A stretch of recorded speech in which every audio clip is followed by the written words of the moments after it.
Welcome back to Marhaba kids mall Islampura Malegaon. Designer में नया collection add हुआ है। मानव समाचार, मानवता के हक में। लोगों को यहाँ से निकाल कर 11,000 कॉलोनी भेज दिया गया, वापस आप यहाँ पर क्यों आ रहे हैं? वो बात तो मैं बाद में कहूँगा, पहले एक अशार बोलना चाहता हूँ कि रास्ते में पड़ा वक्त का पत्थर न देखा, कश्ती के मुसाफिर ने कभी समंदर न देखा, और अपने ही मजहब वालों पे किया एतबार हमने, बस उनके हाथों में छुपे खंजर को नहीं देखा। आज हमें ना बहुत अफसोस से कहना पड़ रहा है कि आज तक हम सिर्फ अपने वालों को ही वोट देते हैं और अपने वालों को ही अपना मानते हैं, लेकिन आज उन्होंने जो हमको दीन दिखाए और जो रात दिखाए, अल्लाह किसी को ना दिखाए। हमको भेजा तो गया 11,000 कॉलोनी में बड़ी लालूच देकर, लेकिन हमारे लिए वहाँ पर कोई व्यवस्था नहीं है और ना ही कोई ऐसी जगह है जहाँ पर हम सुरक्षित रह सकते। यहाँ से 9वीं गली का ब्रिज पार करते ही हमको दहशत चालू हो जाती है कि अब हम हमारे मकान पर कैसे पहुँचेंगे। कभी हम रात में 9 बजे, कभी 10 बजे हमारा जैसा काम खत्म होता वैसे रास्ते से गुजरते। बपाती पूरे चक्के तक के जाने के बाद आगे का जो रास्ता है, ऐसा रास्ता अगर किसी को अगर उठा के वहाँ से अगर खेत में ले जाके अगर उसका मर्डर भी कर डाले तो किसी को सबूत भी नहीं मिलेगा।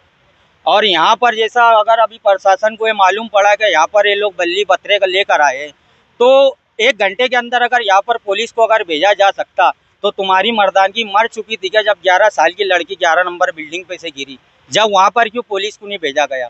अरे अगर एक जानवर इंसान पालता ना तो उसकी भी रक्षा के लिए एक बावर्ची या तो खजांची रखता है, लेकिन तुमने हमें बेमौत मार डाला। हमें तो सिर्फ सरकार से ये कहना, अगर हमें यहाँ सुकून से रहने देंगे तो रहने दो, न तो यही हमें गोली मार के ख़त्म कर दो। ना हम जिंदा रहेंगे ना तुमको टेंशन रहेगा, हमको तो इतना ही कहना है। और गांव के आमदार, खासदार, कारपेंटर, उनसे तो हमें तो बस ये उम्मीद थी जो उन्होंने बता दिया। अभी हम यहाँ पर भारतीय जनता पार्टी में शमूलियत कर रहे और यही काम हम आगे बीजेपी के साथ रहेंगे खड़े। बाकी जिसको जो करना है वो करो, हम तो जिंदा है और मरे, और मुर्दा कौम के लोग कहलाए जाएंगे, मुर्दा ही कौम के लोग कहलाए जाएंगे। अगर जिंदा दिली रहती तो यहाँ पर हम बेघर नहीं होते। और कुछ अगर आपको वहाँ पर सुविधा मिली तो आप क्या वहाँ पर रहेंगे? सुविधा 7 साल में नहीं दिए तो ये पीर तक का क्या मिलेगी? क्या आपको लगता है कि कभी नहीं होगी?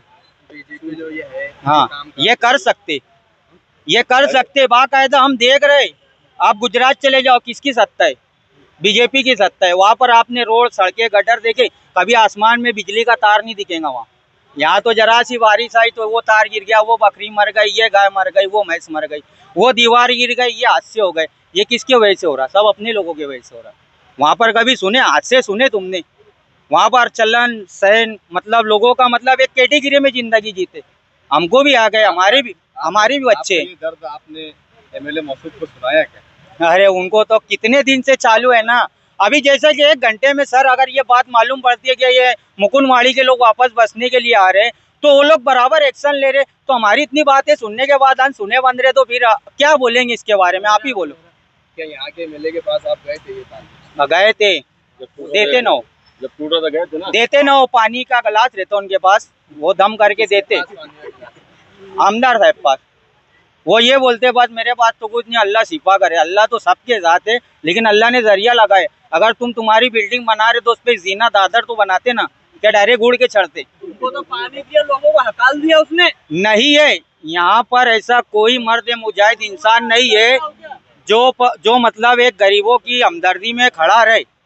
हमें तो सिर्फ इतना ही कहना है। अभी जिस दिन से मैं गया है 3 महीना वहाँ रहा, 3 महीने के अंदर ना मेरी लड़की लोग स्कूल गए, ना मदरसा गए, ना कहीं गए। लड़की बीमार होए या बीवी बीमार होए, रात भर तड़पना पड़ता। ना वहाँ मेडिकल है, ना दवा खानी है, ना स्कूल है। आप वहाँ जाके मुआवजा करे, देखो। वहाँ पर देखने के बावजूद ये लोग अनदेखा करते, ये बोलते वहाँ सब कुछ है। ये जो लोग बोलते हैं ना कि वहाँ सब कुछ है, ये कौन से लोग हैं उनको बताना चाहता है। ये लोग है ना सिर्फ वो किताबी ख्याल रखने वाले लोग हैं। मतलब इन्होंने ना जो 3 मौसम अल्लाह ने दिए है ना, ये तीनों ने ना किताबों में पढ़े।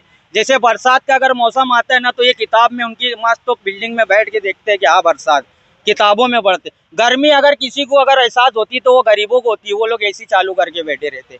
हाँ, अगर ठंडी में अगर कोई मजदूर जाता तो उसके साथ मतलब आंग में जैकेट रहे या ना रहे, लेकिन उसको तो ड्यूटी पे जाना पड़ता है। ये गर्म एसी चालू करते। ये लोग किताबी ख्याली वाले लोग हैं। ये लोग ने किताब में पढ़े ले, लेकिन हम लोग जो है ना सहन कर रहे हम लोग ये चीज। वहाँ पर कोई सुविधा नहीं है और बहुत परेशानी है वहाँ पर। अरे वहाँ खुद साहब ने जाकर देख चुके हैं कि दीवार ऐसी हिल रही है, एक बच्ची गिर गई, मर गई नीचे, छोटी बच्ची 4 साल की, इसकी जवाबदारी कौन लेगा? कल पूरी बिल्डिंग बैठ जाएंगी, पूरी पब्लिक मर जाएंगी, इसकी जवाबदारी कौन लेगा? सरकार लेंगी क्या? हमको हमारी जगह पर भेज दो, नहीं ढेर तो थोड़ा थोड़ा दे दे ताकि हम लोग यहीं रहें। हमको कोई जरूरत नहीं है वहाँ रहने की। कॉलोनी हमसे वापस ले लो, हमको नहीं चाहिए वो कॉलोनी। क्यों नहीं चाहिए? नहीं चाहिए, कोई सुविधा नहीं है वहाँ पर। हमारे बच्चे इतनी दूर दूर स्कूल पढ़ते हैं, वहाँ से आने जाने रोज 200 रुपया एक बच्ची को लगता है। इतनी कमाई नहीं है जितना कमा रहे हैं हम। क्या सरकार हमारा पूरा करेंगे क्या? बताओ। इसलिए हमको बहुत तकलीफ है, हमको चाहिए यही जगह। वो 10 पत्र की दे मगर हमको यही जगह दे। मैं रिक्वेस्ट कर रही हूँ सरकार से अभी भी कि हमको यही जगह चाहिए, हम कहीं नहीं भटकेंगे। रोड की जगह चाहिए, आपको रोड की जगह ले लो, हमको थोड़ा थोड़ा पीछे करके जगह दे दो। हम मेहरबानी करके हम थोड़े में गुजारा करेंगे, लेकिन वहाँ नहीं जाएंगे हम। आए दिन वहाँ लड़ाई झगड़ा, ऊपर से गिर जाते, मर जाते, कुछ न कुछ होता और पूरी बिल्डिंग गिर रही है। सर्वे करके साहब आ चुके हैं, देख चुके हैं।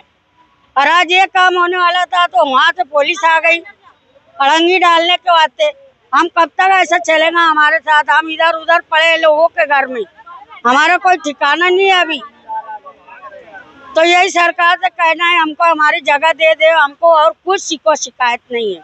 ये मुकुंदवाड़ी का जो मामला है यार, मालेगांव शहर के अंदर महापालिका अतिक्रमण जो निकालने का काम कर रही है, रास्ते पे बसे हुए और इनको 11,000 कॉलोनी में शिफ्ट कर रहे।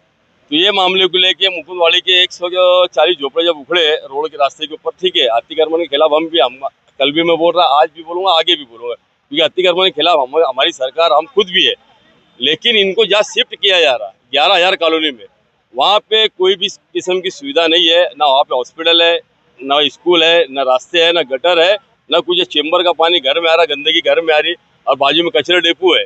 और वो बिल्डिंग की हालत ये है कि 6-7 साल के अंदर वो बिल्डिंग की पर्दे भी गिर रही, उसके समझ लो स्लैब भी गिर रहा है ना। आप खुद जाके कंडीशन देख सकते हैं। और मालेगांव शहर के अंदर मैं ऐसा बोल रहा, ऐसा नहीं है, सभी सोशल वर्करों ने और कई नेताओं ने इसके खिलाफ में आवाज भी उठाया बिल्डिंग के ताल्लुक से। लेकिन मालेगांव महापालिका का प्रशासक राज और इसके पहले महापालिका के अंदर कमिश्नर रहे, इनकी इतनी जाड़ी चमड़ी है, एकदम बेहिस हो गए। वहाँ पे इन्होंने कभी भी ध्यान नहीं दिया और गरीबों के साथ एक छल करने का काम किया। वहाँ पे बस आएंगी, बस तो आज तक मैंने देखा नहीं, पहली बात तो रास्ते लेने से बस कहाँ से आएंगी। तो हमने 1 महीने का निवेदन दिया था महापालिका में, 15/4/2025 को एक निवेदन दिया था, 1 महीने के अंदर इनको सब सुविधा वहाँ उपलब्ध करके देना। कमिश्नर साहब को हमने क्या डेलीगेशन लेके हमारा आवाज आ करके दिए, उन्हें बोले ठीक है, हम 1 महीने के अंदर जितने भी उसका आदमी भी भेजा है, उन्होंने उनके ऑफिसरान को भेजा है और सर्वे किए। जबकि उनके खुद के अपने ऑफिसर आने के बाद उन्होंने एक्सेप्ट किया कि यार नहीं, बहुत परिस्थिति खराब है, यहाँ तो साला जानवर भी नहीं रह सकता, इंसान कैसे रहेगा, ये उनके अपने ऑफिसरों का बोलना था। उसके बाद भी लेकिन इनके कान पे कुछ जोर रहेंगी नहीं, आज तक वहाँ पे कुछ काम इन्होंने किया नहीं।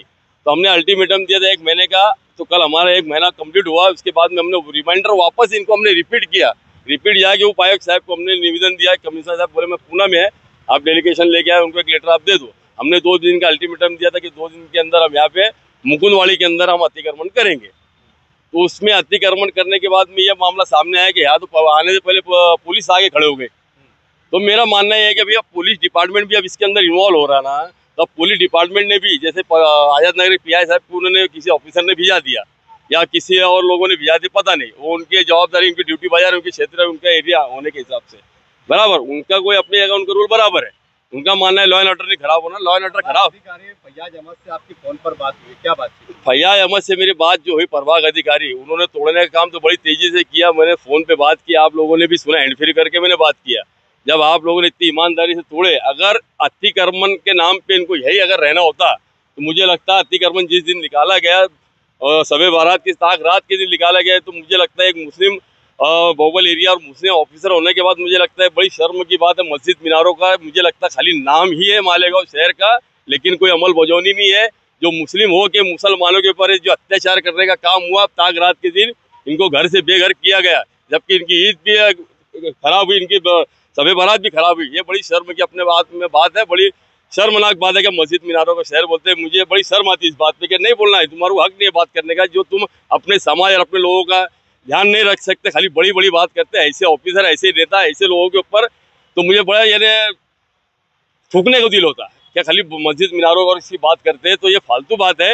आज कमिश्नर से कोई बातचीत हुई? कमिश्नर से भी बातचीत हुई। कमिश्नर को मैं बोला ना आपको, एक डेलीगेशन कल देने गए थे, 2 दिन का हमने 1 महीना हो गया उनको फोन पे की बात किया। मैं साहब कोई बातचीत हुई है? अभी कोई बातचीत नहीं। अभी जो पीआई साहब आए थे आजाद नगर के, उन्होंने उनसे बातचीत किया। उनका मानना है कि अभी पीर के दिन आप आओ एक डेलीगेशन लेके, तो ये रिगामा काम ही करने के क्या, डेलीगेशन लेने का, रिगामा खर्चा करने का, ये गधे अमली करने की क्या? आपकी सरकार है, आप बीजेपी में, क्या यहाँ के कर्मचारियों के खिलाफ, प्रशासक के खिलाफ आप ऊपर सरकार में कोई तकरार देंगे? ये सरकार को तकरार, अब यहाँ से ये बिल्डिंग के और ये ऑफिसरों के खिलाफ तो तकरार का भी अंबार जाएगा। अभी तक हमने इसके ऊपर ध्यान नहीं दिया, लेकिन जब आवाम हमारे पास आई, अब आवाम ने भरोसा जताया कि भारतीय जनता पार्टी के लोग ही ये काम कर सकते, तो आवाम ने भरोसा जताया, तुमने भरोसा जताया, मैंने इनको खुले लफ्ज़ में कहा साथ में रहेंगे। भले बीजेपी को आप वोट मत दो, हम आप लोगों के पास कोई लालच से नहीं आए, आप हमारे पास आए, कंप्लेंट लेके आए, उन्होंने एक विश्वास जताया भारतीय जनता पार्टी के पदाधिकारी कार्यकर्ताओं के ऊपर, भारतीय जनता पार्टी सरकार के ऊपर। इसीलिए मैं इनके साथ में खड़ा हूँ, खांधे से खांधा लगा के। आप लोग खड़े हैं साथ में?